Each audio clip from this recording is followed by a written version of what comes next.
Welcome to chapter 18 of the book of 2 Samuel. We continue with the story of David and his son Absalom, who has revolted from his father. And the last couple of chapters, we went through a lot of that, what was going on and how Absalom disgraced his father by taking his concubines and having intercourse with them, and then finally deciding to go after his father with the army is where we're at right now in this chapter. And it begins, and David numbered all the people with him and placed over them heliarchs, commanders of thousands, and ekatontarchus, commanders of hundreds. So he had a lot of people. And David sent away the people, the third of under the hand of Joab, his general, son of Zeruiah. And so 1/3 of the people went with Joab, and then the third under the hand of Abishai, the son of Zeruiah, the brother of Joab.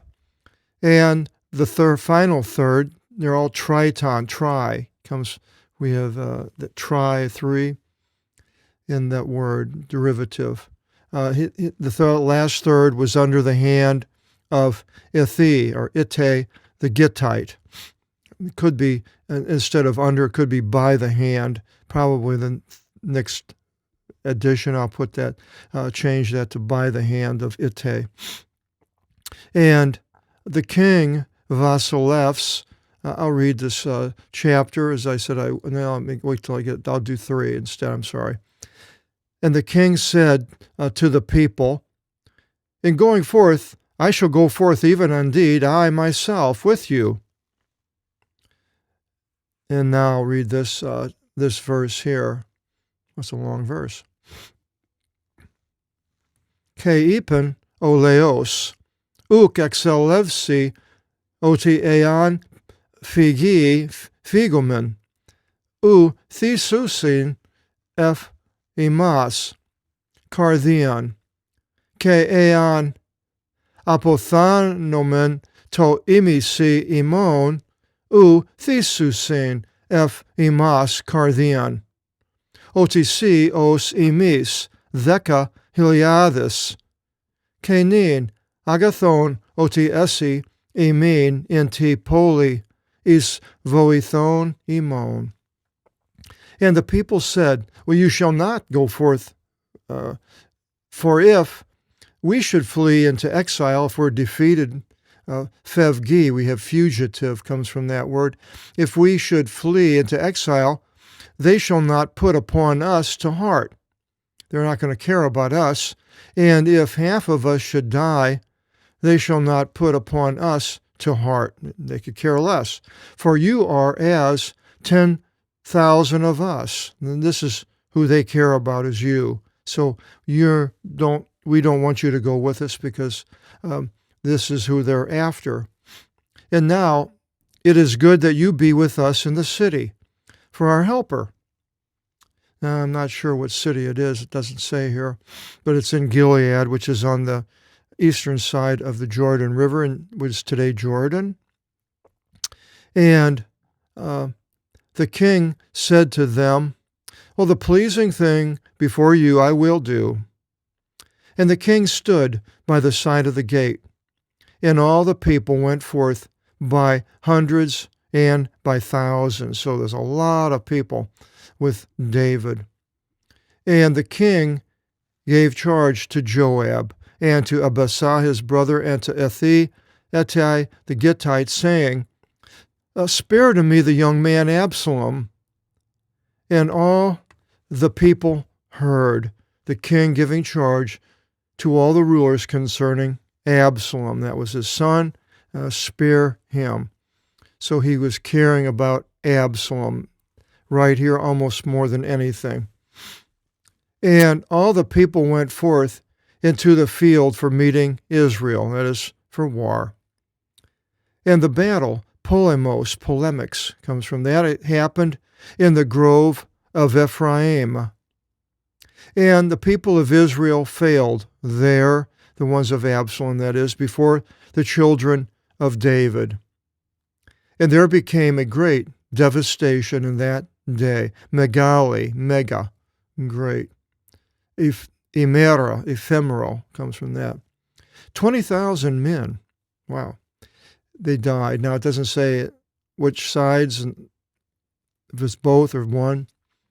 And it came to pass there, the war dispersed over the face of all the land, and the forest was superabundant in devouring from out of the people above what the sword devoured among the people in that day. And so many times you see in wars that a lot of times more people die in extraneous circumstances rather than actually being shot or stabbed and so forth. And think of Napoleon. He was very victorious. He went into Moscow, conquered Moscow, the capital of Russia, but then left to go back. And I'm not sure, not very many, 20,000 or so French men came back because the weather devoured them. And then same thing happened with Hitler. Hitler got all the way close to Moscow, and then the weather set in, and that was the end of the Nazi army. And so here, the sword, the devouring from the forest, the nature. And Absalom met, and God takes care of people, even though you may think that you have a stronger army or more advanced weapons. You can lose if God decides that you're on the losing side. He can defeat you in ways that you can't really imagine. Now, my thoughts is I see there's a possibility of Israel being attacked by many Muslim armies, and that's sort of in the 37th, 38th chapter of the book of Ezekiel. And I feel that what's going to happen is a possibility is that God will mix up the signs of the people of the Muslim army. And this is my take on it. It's not biblical, but it's what I feel somehow this might happen, in that the armies and machinery, the tanks and so forth, airplanes, they have codes, and these codes will show that your ally is not what you're to attack. Let's say your code was XYZ for your allies, and ABC was for the enemy. And what happened in the Gulf War is it got confused, and American code got messed up, and what they thought was the enemy was really, it's called friendly fire. And they, I think, killed almost as many people. Americans killed as many people of the Americans because of this friendly fire. I think that was the first Gulf War. So I believe something like this could very well happen, where these armies of the Muslims could be coming, and a possibility that God would confuse their, instead of thinking the enemy is ABC and they are XYZ, that whenever their machinery sees the enemy as ABC, I forgot which one I said now, but it'll be confused, and they'll be fighting against their own people and destroying their own people. This is biblical because it's happened in other places where God has come in and confused the people. I think it was when Sennacherib and Hezekiah, Sennacherib's army came against Jerusalem, but then it was confused, and other places where people, the Jews were fighting, and the enemy thought they heard the sound of the Egyptian army coming, which wasn't, and they fled. So this type of thing may happen here coming up soon, maybe. And it continues in verse 9, and Absalom met before the servants of David, that's his troops, and Absalom was mounted upon the mule, and the mule was entering under the thicket of the great oak.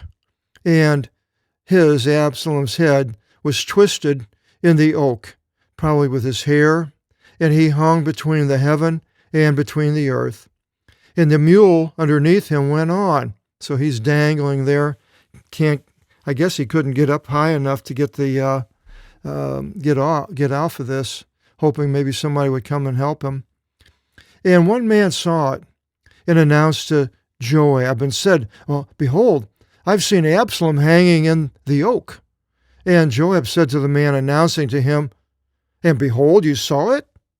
Why is it you did not strike him there to the ground, and I would have given to you 10 shekels of silver?"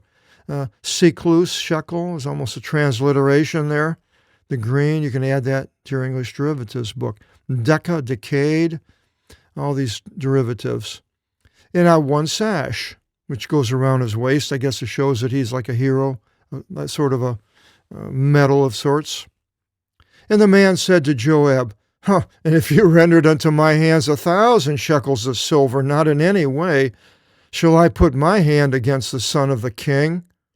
For in our ears the king gave charge to you and to Abasa in Ithay, saying, Guard for me the young man Absalom, to not do anything unjust against his life.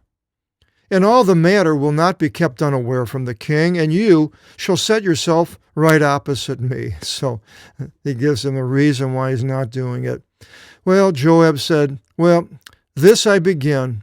Okay, I'm going to start doing all this. I'll do. Not thus shall I remain before you. I'm leaving." And Joab took 3 arrows in his hand, and he struck them in the heart of Absalom while yet he was living, in the heart of the oak, hanging there. And there encircled 10 young men, lifting the weapons of Joab, his soldiers carrying his weapons, and they struck Absalom and killed him, so to cover up that it wasn't just Joab. And Joab trumped with the trumpet, and the people returned, and the salpingi is a metal trumpet, and the people returned to not pursue after Israel. It was not a shofar, which is a horn. And the people returned to not pursue after Israel, for they didn't want to kill their fellow brothers, just wanted to stop the war. For Joab spared the people. And Joab took Avessalom, and he tossed him into a great chasm in the grove, in some chasm, cliff, into the great pit, and set over him a heap of exceedingly great stones. And when I was a young man, 20 or 18 years old, went up in the mountains in Southern California, and there was a chasm there, and there were these big stones at the top, and hopefully there wasn't anybody else in the chasm. And me and my 2 nephews, who were like 15 and 14, we all started rolling these boulders down, making this giant noise, boom, busting up all these trees. So apparently all these men did the same thing, with putting a heap of great stones, so you go down there and get them off of this man. It would be very difficult. And all Israel fled each to his tent, that is, the ones from Absalom. They all left. And Absalom, well, now it goes back, while he was yet living, set for himself a monument, a steel, as a monument to some person or some battle and so forth. It's a stone monument generally. It's like the Washington Monument. It's a steel, and it goes straight up, the Washington Monument. And this is what it was. He put it up in the Valley of the King, wherever that was. For he, Absalom, said, There is not to me a son who shall record my name. And he called the monument by his name. And he called it Hand of Absalom until this day. So apparently the monument was around somewhere. And Ahimaaz, son of Zadok, said, Running indeed, I will announce good news to the king, that the Lord passed judgment to him from out of the hand of his enemies.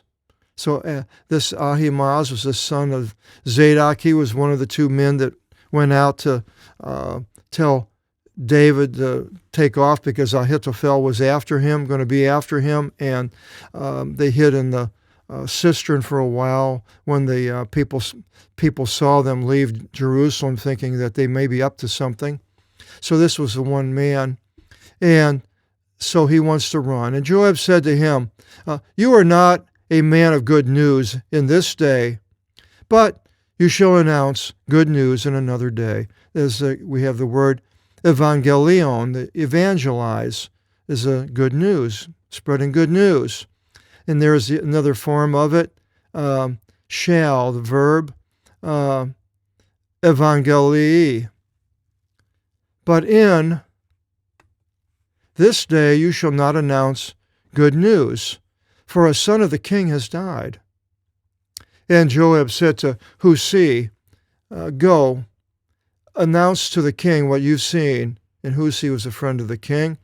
And Hushi did obeisance to Joab and ran. And still Ahimaaz, son of Zadok, added and said to Joab, also let it be that I run also indeed myself after Hushi. And Joab said, why do you run, my son? There is not good news to you for benefit in going. And Ahimaaz says, well, for what if I shall run? And Joab said to him, I'll run. And Ahimaaz ran by the way of Kehar, and he surpassed Hushi. And David was sitting between the two gates, and the watchman went onto the roof, the doma. There's a dome of a house, of a dome of a building, just rounded, but the roofs there were flat, but that was where we get the word dome. And he was on the dome of the gatehouse, where these gatehouses were large or huge, big gates that would open up, and they were had rooms within the gatehouses, store things. So the watchman went up there, which was on the wall, of course, the gatehouse was, and he lifted his ophthalmos eyes, and he saw, and behold, a man was running alone before him. And the watchman yelled out and reported to the king, and the king said, well, if he's alone, good news is in his mouth. And he went along, coming and approaching. And the watchman saw another man running, and the watchman yelled out at the gate and said, behold, another man's running alone. And the king said, well, also this one is announcing good news. And the watchman said, well, I see the racing of the first as the racing of Ahimaaz, son of Zadok. And the king said, well, this is a good man, and indeed for good news he shall come. And Ahimaaz yelled and said to the king, Irini, shalom, peace. And he did obeisance to the king upon his face, upon the ground. That's worship in the King James right here. It's nothing to do with music. And he said, blessed be the Lord your God, who shut up the men lifting their hand against my master the king. And the king said, well, is there peace to the young man Absalom? So he's worried about his son. And Ahimaaz said, well, I saw the great multitude being gladdened in the sending Joab, the servant of the king, and your bondman, and I do not know what happened there. And the king said, well, turn aside and stand by here. And he turned aside and stood. And behold, Hushi came. And Hushi said to the king, let there be good news announced, evangelistito, O my master, O king, for the Lord passed judgment for you today from out of the hand of all the ones rousing against you. Victory. And the king said to Hushi, how is the peace to the young man Absalom? Again, he's concerned about his son. And Hushi said, let be as that young man, the enemies of my master the king, and all as many as rise up against you for evils. Basically, he's dead. And let them all be like that. And the king was disturbed, and ascended into the upper room of the gate, and wept. He's weeping over his son Absalom, not happy about the victory. And so he said as he wept, O my son Absalom, O my son Absalom, What might my death give instead of you? I instead of you, Absalom, oh my son, oh my son. So he was really upset of losing his son, as we all would, I'm sure. But that causes a big problem as he mourns for Absalom, and that problem will be found out in chapter 19. And again, if you hopefully continue with us to find out. Till then, God bless.